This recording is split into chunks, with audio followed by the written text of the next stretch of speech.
दुनिया का 8वां आश्चर्य रहस्यमय और गुप्त वातावरण में छिपा जगह, जहां प्राचीन किस्सों की बुनाई हुई सुनसान पुकार और भूले हुए कालों की गूंज में अनगिनत आकारों में सजी हुई पत्थर खड़े हैं, जैसे कोई अदृश्य हाथ ने वहां छोड़ दिया हो। इस रहस्यमय स्थान का उल्लेख ही कल्पना को प्रोत्साहित करता है, जिससे व्यक्ति को इसके अस्तित्व और उद्देश्य को विचारना पड़ता है। ऐसा चमत्कार कैसे संभव हो सकता था? क्या यह मानव हाथों का काम था या दिव्य शक्तियों का? ये प्रश्नों का उत्तर आगे इस वीडियो में मिलेगा। यहाँ के पत्थर खुद को साधारण चट्टानों से अलग करते हैं। वे एक बड़े संग्रह के रूप में प्रकट होते हैं, जहाँ उन्हें ऊंची शक्ति से बनाया गया है। प्रत्येक नजर अनगिनत रूपों और आकृतियों का एक झिलमिलाहटी संग्रह दिखाती है, जो समझना कठिन है। इन पर्वतों पर सजी हुई जटिल मूर्तियाँ साधारण समझ से परे पहेली बनाती हैं। यहाँ त्रिकोणीय पत्थर एक जगह, पंचभुजी एक और, हर कदम पर नए रंग, आकार और आकृतियों का नया दृश्य खोलता है। ये कोई साधारण पहाड़ नहीं है, ये बराबर एक पुरानी यादों का टुकड़ा है, एक प्राचीन समय की याद की एक प्रतिष्ठा है। किस्सों की आवाज, महान बाणासुर की कथाएं, भगवान शिव के भक्त जिनकी भक्ति इन पर्वतों से हर कोने में गूंजती रही। कहा जाता है कि बाणासुर ने नर्मदा जल में भगवान शिव के प्रसाद से अजयता का वर प्राप्त किया था।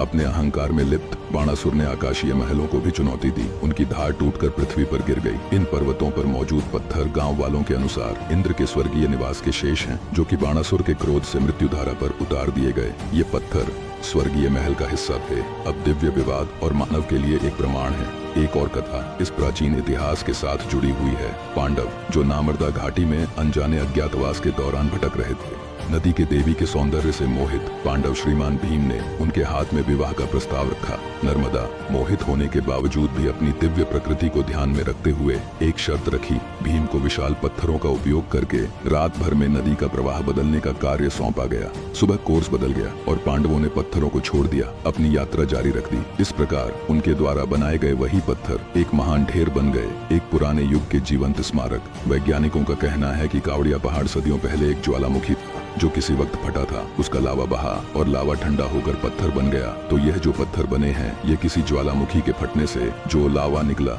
उसके अवशेष हैं। बाकी आप लोग कमेंट करके बताइए कि आप लोगों को कौन सही लगते हैं, सनातन धर्म या साइंस। ऐसे ही और वीडियोस देखने के लिए लाइक और सब्सक्राइब जरूर करें।